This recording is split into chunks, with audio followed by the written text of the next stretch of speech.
현월TV 파수꾼 여러분, 파수꾼의 주말밤 현월TV 목사입니다. 70번째 파주밤으로 여러분을 찾아뵙습니다. 벌써 70번째네요. 100번, 200번, 1000번까지도 가야 될 텐데, 방송 개편을 하면 이제 다른 또 이름으로 찾아가야 되니까 언제나 사람은 변화를 추구해야죠. 항상 기준점은 잘 지키되 끊임없이 변화되어 가야 되는 것이 인간이라고 생각을 합니다. 오늘도 기도함으로 파수꾼의 주말밤 시작하도록 하겠습니다. 기도합니다. 한 주간도 변함없이 하나님께서 택한 백성들과 동행해 주시고 어느덧 11월 마지막 날 주일을 앞둔 이 시간까지도 도우시니 참으로 감사합니다.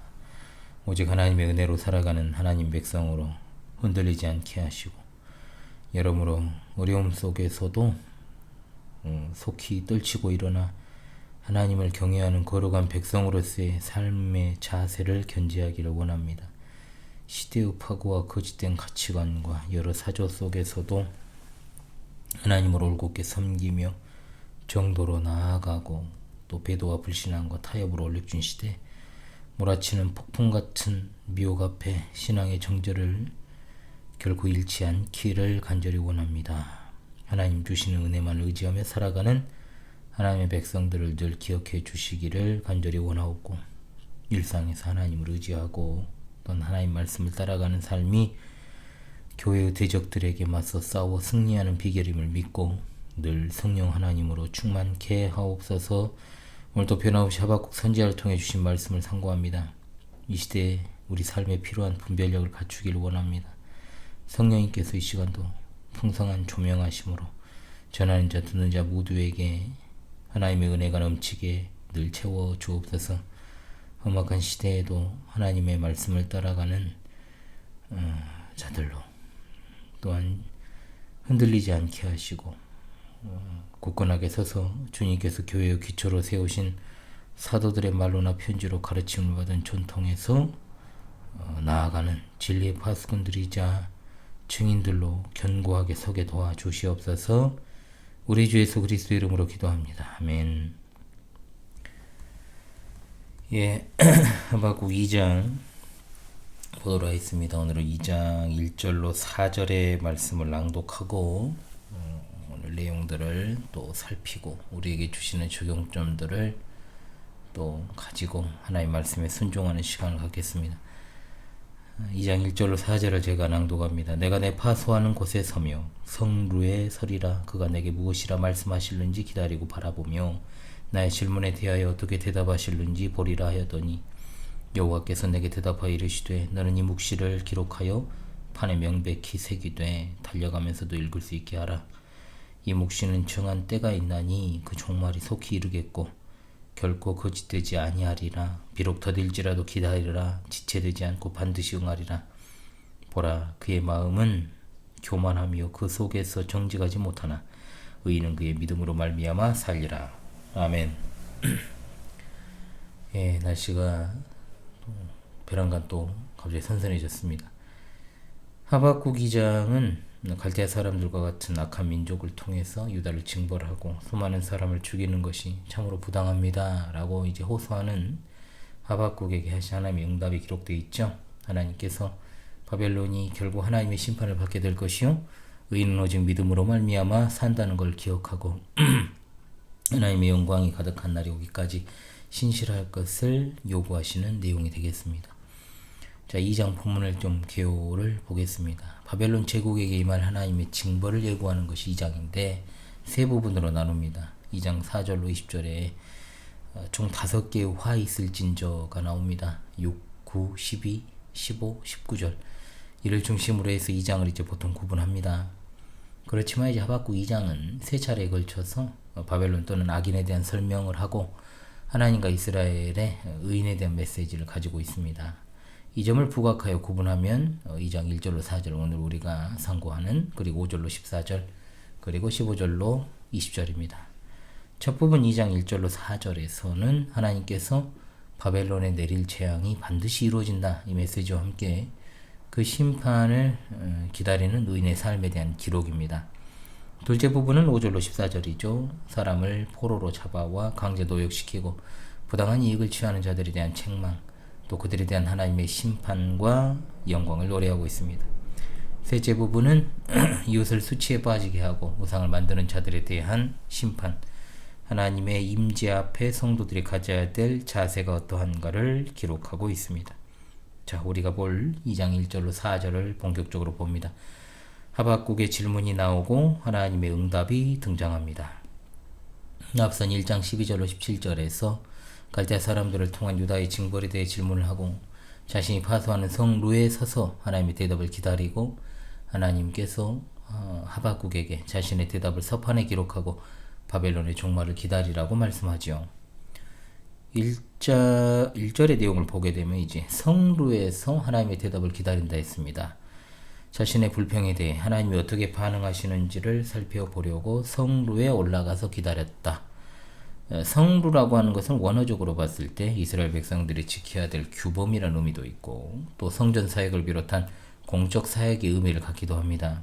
그러나 여기서는 느헤미야 7장 3절과도 같이 성벽 위에 감시를 목적으로 만든 성루를 의미합니다. 여기서는 망루의 의미에 가깝고 또 선지자가 망루에 올라간 경우는 이사야 21장 6절로 9절 그리고 3장 17절로 21절에서도 찾아보게 됩니다. 이사야 선지자가 망루에 올라가서 이제 파수꾼을 세우고 또 적군의 공격을 보고받고 에스겔에서는 하나님께서 에스겔을 파수꾼으로 세우시고 또 죄인들에게 그들의 죄를 일깨우는 파수꾼의 역할을 설명하죠. 자, 아까 에스겔 3장 17에서 21입니다. 자, 그래서 하박국 2장 1절에서는 하나님이 시켜서가 아니라 하박국 스스로 성루와 망루에 올라갑니다. 그래서 하나님의 응답을 살펴보겠다라고 했죠. 하박국이 성루와 망루에 올라가는 이유가 뭐겠습니까? 하나님의 응답을 살펴보게 되는, 즉 하나 1장에서 그가 하나님께 쏟아놓은 원망에 대해 하나님께서 뭐라고 말씀하시는지 그리고 그 자신이 하나님께 무엇이라고 응수할지 그걸 지켜보려는 목적입니다. 잠시 올라가는 게 아니죠. 하나님이 대답하실 때까지 기다리려는 의도를 가집니다. 특이하죠. 사실 선지자가 할 수 있는 유일한 건 하나님의 응답을 기다리는 것밖에 없지만 하박국은 하나님의 응답을 듣기 위해 항변하려는 태도를 또한 가지고 있다라는 점에서 다릅니다. 하나님의 응답을 귀로 들을 뿐만 아니라 하나님의 직접적인 행동을 또 기대하고 있죠. 하박국이 그로 인해 하나님께서 자신을 질책하실 수 있다는 사실까지 염두에 두고 있음을 엿볼 수 있습니다. 그만큼 하나님 응답에 대한 그의 의지가 확고했습니다. 자, 2절로 3절로 가죠. 바벨론의 멸망을 기록하고 그 성취를 기다리게 하신다 했습니다. 자, 하박국이 성루에 머무른 시간이 어느 정도인지는 알 수 없습니다만 하나님의 메시지가 주어졌습니다. 첫 번째 말씀, 뒤이어 주어질 바벨론에 대한 심판의 메시지를 기록하라. 자, 하나님은 여기 나온 것처럼 묵시의 말씀을 서판에 기록하라고 했습니다. 묵시라는 말, 이상 또는 환상을 가리키는 말이죠. 구약 성경에서 35회가량 사용이 되었습니다. 주로 선지자들의 신적 전달, 신탁, 예언에 관하여 사용된 단어, 하나님께서 이상 중에 보이시는 계시를 가리키는 것으로 볼 수 있습니다. 보통 이것을 이제 문학향 장르로 보고 묵시문학이라고 합니다만 사실 그냥 계시라고 번역해도 무방합니다. 묵시라고 하면은 오해를 우리가 가질 수 있는 측면들이 있습니다만은 계시라고 하면 됩니다. 당시에는 진흙으로 만든 토판, 저는 계시라고 그렇게 설명을 하겠습니다. 진흙으로 만든 토판과 돌판 그리고 목판들을 도구로 사용하는 것이 일반적이었고 또 우리가 잘 알듯이 파피루스나 양피지도 사용되었습니다. 그러면 이제 여기서 말하는 서판은 뭘까? 자, 어떤 종류인지는 명확하지 않습니다. 달리며 묵시를 계시를 읽을 수 있도록 기록하게 했다. 토판이나 목판 종류일 것으로 보이고 서판에 기록한다라고 하는 것은 그 내용의 변경을 방지하고 그 내용을 명료하게 하려는 목적을 가지고 있다라고 보입니다. 또한 그 메시지가 이례적으로 선포되는 것이 아니고 당대 사람들 그리고 후세대에게 반복적으로 지속적으로 전할 목적을 가지고 있음을 보여주기도 하죠. 달리면서 읽는 것이 무엇을 의미한다고 딱히 말하기는 어렵지만 하나님의 보내신 선지자들이 하나님의 메시지를 선포하고 다니는 걸 의미한다라고 봐야 되겠습니다. 일례로 에레미야 23장 21절에 이런 말씀이 있습니다. 이 선지자들은 내가 보내지 아니하였어도 다름질하며 내가 그들에게 이르지 아니하였어도 예언하였은즉 이라 했습니다. 즉 서판에 기록된 내용을 달려가며 읽고 선포하는 것이다 라고 봐야 된다는 겁니다. 3절에서 하나님은 계시의 성격을 말씀하십니다. 첫 번째는 뭐냐? 계시의 내용은 정해진 때가 있다는 거죠. 이 정한 때는 계시의 성격이 우연하게 아닙니다. 어쩌다가 아닙니다. 하나님의 섭리 가운데, 그 구원의 작정과 섭리 가운데 일정한 시기가 되면 하나님의 주권적인 역사를 통하여 생겨난다. 두 번째, 이 계시의 내용의 성취가 임박했다. 세 번째, 반드시 이 성취는 확실하다. 자, 이 계시는 거짓으로 속이지 않고 지체되는 일이 발생하더라도 반드시 성취된다는 것, 지체되더라도 확실히 이루어지기 때문에 하나님께서 하박국에게 반드시 기다리라고 말씀하십니다. 베드로는 예언 또는 계시의 성취가 지체되는 이유에 대해서 하나님께서 오래 참으시며 아무도 멸망하지 않고 다 회개하게 이르기 원하시기 때문이라고 말하고 있습니다. 자, 4절 가보겠습니다. 악인과 의인의 삶의 차이에 대한 내용이죠. 계시의 내용의 성취를 기다리는 의인의 삶에 대해서 말씀합니다. 자, 의인의 삶에 대해 말하기에 앞서 악인의 삶의 태도를 먼저 말하고 이를 통해서 이제 의인과 악인의 삶을 대조하려는 목적이죠. 4절 첫 문장, 이것은 이렇게 직역이 가능합니다. 보라, 그는 교만한 자라 그 심령 그 중심에 정직하지 않으니라. 여기 나오는 이제 주어는 바벨론을 지칭하는 것으로 봐야 되겠죠. 이 교만한 자가 강조되고 있습니다. 바벨론은 교만하다고 말한 이유, 그들이 하나님의 심판의 도구로 사용되어 유다를 비롯한 민족들을 정복했음에도 불구하고 자기 능력으로 된 것으로 착각을 하고 자신감으로 가득 찬 교만한 행동을 보였기 때문이다. 4절은 교만한 자와 의인을 대비시키고 교만한 자들이 자기 자신을 믿고 신뢰하며 살아가지만 의인은 하나님께 대한 믿음으로 산다 라고 하는 것. 이 믿음은 하나님께 대한 믿음을 전제하지만 더 구체화시키면 이 믿음은 계시의 내용이 반드시 이루어질 것이라는 하나님의 약속에 대한 믿음. 이 믿음을 강조하고 있는 이유가 뭡니까?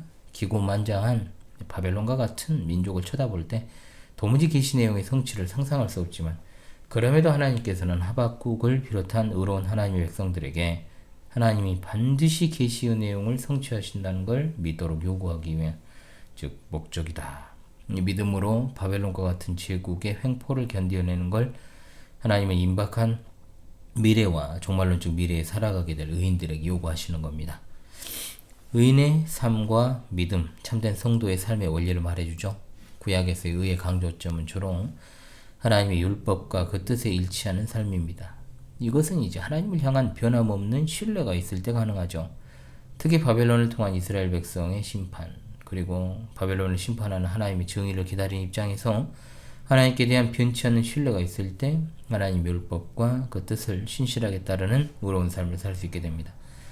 이와 같은 믿음의 삶을 사는 의인을 하나님께서 바벨론을 통한 재앙의 때 하나님의 은혜로 살게 하십니다. 로마서 1장 17절과 갈라디아서 3장 11절에서 이 부분이 다시금 인용되면서 하박국의 그와 믿음을 통한 삶의 원리를 적용합니다. 그 믿음은 하나님께 대한 믿음이요. 또한 히브리서 10장 37절로 38절은 다시 오실 예수 그리스도에 대한 믿음을 견고하게 가질 것을 당부하면서 또한 이 부분을 인용하고 있는 것을 보게 됩니다. 자, 오늘도 변함없이 본문을 오늘 살아가는 우리에게 주신 말씀으로 받아서 적용하고 순종하는 은혜가 있기를 원합니다. 첫째로, 인내는 신앙에 있어 절대로 빠지지 않는 요소입니다. 기다림이죠. 기다림. 하박국은 1절에서 성루에서 하나님의 응답을 기다리고 있습니다. 이와 망루에 있는 그의 모습, 파수꾼의 모습이죠. 자기를 파수꾼으로 인식하는 겁니다. 파수꾼의 임무가 무엇입니까? 경계를 서면서 위험이나 특이한 상황이 발생할 경우 그것을 알려서 대비케 하는 임무를 수행합니다. 선지자는 하나님의 계시를 받아 백성들에게 심판을 경고하고 회개를 촉구하는 파수꾼으로 불리는 존재입니다. 21세기 현재 광주 신실한 교회에서 대한민국 신실한 교회에서 목사직을 수행하는 저도 하나님으로부터 파수꾼으로 부르심 받아 지금까지 그 사명 감당하고 있습니다. 하박국 선지자는 자신의 그와 같은 정체성을 분명히 하고 있죠. 그렇기 때문에 내 파수하는 곳에 서며 성루에 서리라는 말은 선지자로서 본연의 임무에 충실하겠다는 겁니다. 자, 선지자가 자기 본연의 임무에 충실하려면 하나님의 계시를 받아야 됩니다. 그리고 기도하고 응답을 기다리고 또 자신의 호소에 대한 하나님의 응답을 기다린다는 뜻입니다. 내 파수하는 곳에 서명, 성령의 설이라고 한 말과 이어서 나는 그가 내게 무엇이라 말씀하시는지 기다리고 바라보며 나의 질문에 대해 어떻게 대답하실는지 보리라. 결국 같은 의미입니다. 하나님께 질의를 했는데 하나님께서 응답하시는 것을 기다리는 건 굉장히 중요하죠.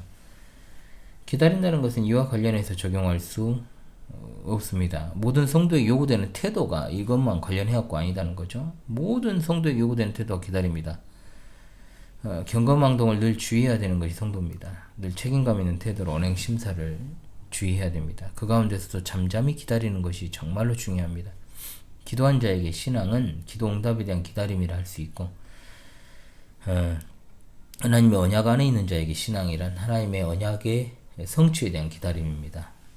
또 사명 부여받은 자에게 그 사명을 이루기까지 하나님께 대하여 신실하고 또 그 일을 완수하기 위한 기다림이 필요한 것이죠. 우리는 결국 기다리는 존재입니다. 궁극적으로 영광 중에 다시 오실 예수 그리스도를 기다립니다. 하나님의 언약의 궁극적인 완성, 하나님 나라 완성, 그 성취의 순간을 우리가 기다립니다. 기도에 대해서 우리가 하나님의 뜻을 순종하고 또 충성 봉사하며 또 거룩한 사명이 완수되기를 기다립니다. 그야말로 기다림. 그냥 막연하게 기다리는 게 아닙니다. 하나님의 약속에 대한 기대와 소망을 가지고 하나님만 바라보는 것이고 참고 기다리는 것은 오로지 하나님의 약속하신 말씀을 가까이 하고 말씀에 의지해서 하나님의 뜻을 구하며 기도하고 찬송의 삶을 살아가는 것이죠. 따라서 하나님께 기도했다면 그 하나님의 뜻이 어디 있는지 구했다면 더 이상 그 문제에 얽매여 살아갈 필요가 없습니다. 그 기도의 소원을 주신 것도 하나님이시고 그 기도에 대한 대안과 응답과 환경을 펼쳐가시는 것도 하나님이십니다. 아무것도 염려하지 말고 다만 모든 일에 기도와 간구로 너희 구할 것을 감사함으로 하나님께 아뢰라. 무엇이든 기도하고 구하는 것은 받은 줄로 믿으라는 것도 결국 중요한 것 믿음이라는 데 있다는 거죠. 기다리고 바라보는 자에게 있어 염려는 따라오지 않습니다. 하나님께서 기도하게 하신 것 자체로 만족하십시오. 그리고 잠잠히 우리 할 일을 해야 하고 묵묵히 기다리면서 그렇게 살아가야 됩니다. 미가서 7장 7절 말씀 오직 나는 여호와를 우러러보며 나를 구원하시는 하나님을 바라보나니 나의 하나님이 나에게 귀를 기울이시리로다. 아멘. 둘째로 하나님의 모든 계시는 그것이 성취되는 때가 확실히 정해져 있음을 잊지 맙시다.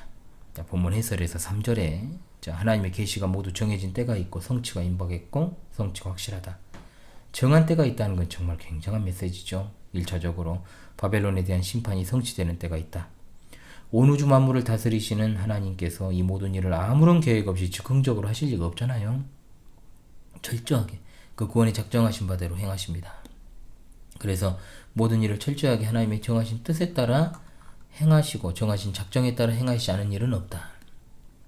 우리 인간의 눈으로 볼 때 세상 많은 일들이 갑자기 일어나는 것처럼 보이고 또 우연한 것처럼 보일 때도 있지만 모든 일을 하나님의 작정 가운데 일어난다는 사실을 우리는 믿습니다.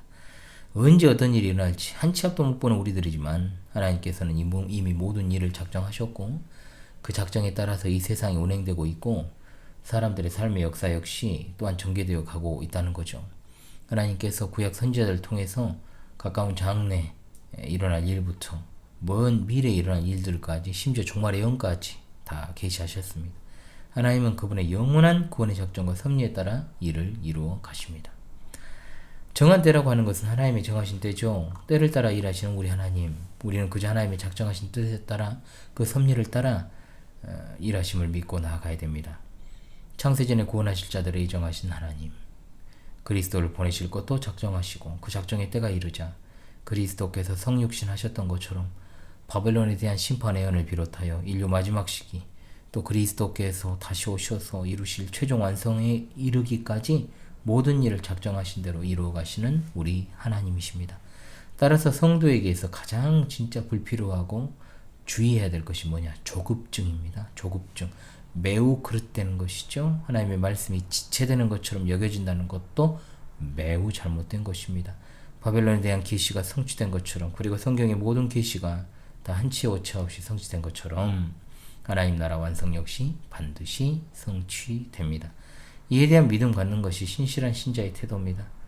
오늘날 일어나는 주님이 오실 전조들을 보십시오. 더 명확하게 선명하게 나타나지 않습니까? 그야말로 불법의 사람 멸망의 아들이 나타날 징조가 그 어떤 때보다도 농후하지 않습니까? 배도가 너무나도 명확하니까요. 하나님이 그간 한치 오차 없이 모든 것을 성취하셨기 때문에 우리가 인류 마지막 시기 예언들의 성취 역시 그대로 이루어질 것을 믿고 인내하며 나아가야 될 것입니다. 히브리서 10장 36절 37절 너희에게 인내가 필요하면 너희가 하나님의 뜻을 행한 후에 약속하신 것을 받기 위함이라 잠시 잠깐 후면 오실 이가 오시리니 지체하지 아니하시리라. 아멘. 셋째로 성도는 의인은 오직 믿음으로 말미암아 산다는 말씀 앞에 자신을 세워야 할 것입니다. 바벨론을 통해 유다의 불의한 자들을 멸망시킬 것이라고 하신 하나님께 부당함을 항의하기 위해 성루에서 기다리던 하박국에게 하나님께서 바벨론 멸망의 성취를 기다리라고 하시며 오직 의인은 믿음으로 산다고 하셨습니다. 이것은 하박국에게 주신 메시지이며 동시에 역사상 모든 교회 성도에게 주신 메시지입니다. 의인의 삶의 특징은 뭐냐? 하나님을 신뢰하는 것입니다. 그 신뢰는 하나님 말씀에 대한 신뢰를 바탕으로 합니다. 그 말씀을 믿는 믿음의 근거의 삶을 사는 자가 진정한 성도지요. 믿는 성도들로 우리가 불의한 자들이 득실되고 자기가 그런 가운데서 시련과 고통 가운데 살고 있다 생각합니다. 그러나 한번 생각해 볼 것은 내가 진정으로 참되고 진실하게 살고 있는가? 하나님 앞에서 나는 어떠한가? 하나님 말씀 앞에서 그 말씀의 전신곡으로 앞에서 나는 어떠한가? 나는 진정으로 순종의 삶을 살고 있는가? 이런 생각했을 때 과연 그렇게 살아가고 있는 것 같지 않다. 내가 진정으로 주를 따르는 제자로서의 삶을 살아가고 있는가? 자기를 부인하고 자기 십자가를 지고 주님을 따르고 있는가? 부끄러운 우리 모습을 발견하게 되지요. 그랬을 때 이 말씀이 과연 우리를 각성하게 하는 말씀으로만 주어진 것인가? 그렇진 않다는 거예요. 우리는 먼저 기억할 것이 있습니다. 뭐냐? 궁극적으로 이 말씀은 예수 그리스도를 통해 성취될 말씀으로 주신 것이죠. 우리가 가진 믿음은 예수 그리스도로 말미암아 주어질 하나님의 선물이요. 또한 그 주시는 선물에 의하여 믿음으로 말미암아 구원받고 그 믿음조차도 선물로 주어진 것이니 참으로 그로 인하여 우리가 진정한 믿음의 의미를 알고 그 믿음으로 하나님을 기쁘시게 하며 살아갈 수 있게 되는 것입니다. 우리로부터 나온 게 아니죠. 그러므로 의인의 믿음이라고 하는 것, 즉 신실함은 하나님의 신실함이라고 볼 수 있고 하박국 선지자 당시에 불의한 현실에서 주어진 말씀임을 우리 시대에 적용을 한다면 불의에 타협하지 말고 불의에 굴복하지 않고 체념하지 않는 것이 성도요. 그것은 개인이 홀로 잘 서면 그냥 된다. 이게 아니라 그럼 내가 산다. 이게 아니고 참된 교회가 끝까지 신실함을 간직하고 낙심하지 말고 하나님을 신뢰하며 신앙의 절개를 죽기까지 지키라는 의미에서 주신 말씀이다. 라는 사실을 잊지 말아야 할 것입니다. 세상은 그 어떤 때보다도 불의가 가득하고 또한 우리 주님 오실 전조들을 잘 드러내고 있죠. 잘. 주님의 참된 교회의 성도들이시여 끝까지 신실하신 하나님 앞에서 신실할 수 있기를 원합니다. 할렐루야. 아멘. 예. 제가 한 주가 어떻게 지나갔는지 모르겠어요. 이제 아이들하고 계속 케어하면서 보내다가 또 밤중에 와가지고 또 파수꾼의 주말밤 좀 작성을 하고 이렇게 또 녹화하고 들어가야 되는 상황입니다. 그래서 자정이 넘었죠. 예전에 뭐 새벽에 막 제가 주월동 시절에는 그때 이제 새벽같이 그렇게 뭐 또 유튜브를 촬영하고 또 들어가고 왔다 갔다 하던 일들도 있었습니다만은 또 그때하고는 또 차원이 다른 상황인 것 같습니다. 거의 집에서 한 주간 보냈고 외출은 아내가 퇴근한 후에 성경교리학교 수업 때문에 수요일에 한번 했고 또 그리고 답답한 아이들 좀 바람 좀 쐬러 나갔다 이제 온 거 목요일에 그게 전부입니다. 그렇게 아이들 케어하면서 한 주 그냥 보냈습니다. 그래도 제가 할 수 있으니까 해야 되고 또 어린이집에도 지금 굉장히 독감 환자들이 많다고 해요. 많고 또 독감 확진은 안 돼 있으니까 안 됐어도 이제 좀 그런 조짐을 보이는 아이들도 있고 좀 요즘 같은 마음도 좀 조급해지고 이럴 때는 그냥 어떻게 내가 사역을 해야 되나 고민도 했겠지만 제 주월동 시절에 여러분 제 영상들을 보면 여기저기 막 촬영 장소가 달라져요. 집에서 촬영했다가 교회에서 촬영했다가 막 이런 경우들이 많았잖아요. 그게 다 여러분 그게 어쩔 수 없었던 겁니다. 아이 때문에 어리니까 그래도 방송을 끊어지지 않게 했다는 것 자체 만족하고 있어요. 그래서 그런 생각을 해서 이제 뭐하냐 중요한 건 마음 아니겠느냐. 저는 목사지만 동시에 한 여자의 남편이고 또 두 아이의 아빠잖아요. 내가 남편으로서 아빠로서 책무를 다하지 못하면 어떻게 목사로서 양들을 관리하고 또 감독하는 자가 될 수 있겠습니까? 저는 그렇지 않다고 봅니다. 어느 것 하나 못한다 그러면 안 해야 된다고 생각을 해요. 저는 실제로 그렇습니다. 하나는 남편으로서 충실한 자, 아이들의 아빠로서 충실한 자가 목사로서도 충실할 수 있다라고 봅니다. 그렇기 때문에 그런 생각들은 잘 하지 않기로 했어요. 예전에 좀 조급했는데 뭔가 내가 특별하다는 생각을 한다라고 생각하니까 그럴 수 있거든요. 안 된다. 그런 생각하면 안 된다. 그냥 하나님이 그 중에서 하나 택하셔서 그 중에서 양 중에서 하나 택하셔가지고 그 일을 맡기시는 거지. 좀 책임감 있게 하나님께 세우시고 또 이끌어 가시고 또 목사가 뭐 특별하거나 대단한 존재라고 전혀 저는 생각하지 않습니다. 전혀. 모든 것은 하나님 판단하실 일이고 그 기준에 따르는 거지. 사람들이 어떤 사람에 대해서 또 기준을 설정하거나 해서는 안 된다고 봅니다. 그렇게 살아왔고 앞으로도 그렇게 살아갈 것입니다. 주중에 라이브를 못했습니다. 예, 그렇지만 다음 주에는 꼭 라이브로 찾아뵐 수 있겠죠. 12월 4일에 이제 12월에 뵙게 되겠네요. 그래서 여러분 왼쪽에는 제 기준으로 왼쪽에는 11월 달력 이제 마지막 날이니까 내일이 그리고 이제 다음 주에 뵙게 될 것을 생각하며 12월 뭐 매일 방송을 통해 뵙고 있는데요. 뭐 라이브라서 뵙고 라이브 아니면 안 뵙는 게 아니잖아요. 예, 그래서 기대와 소망을 가지고 살아가는 것이 우리니까 어디에 계시든 신실함을 잃지 마십시오. 한 해가 저물어 가네요. 이제 마지막 달력을 앞에 두고 있습니다. 주님 안에서 평안하고 즐거운 주일을 보내시고 또 누리시기를 바라면서요. 2025년 47주차 현월이와 함께하는 구원의 여정을 마무리합니다. 여러분 감사합니다.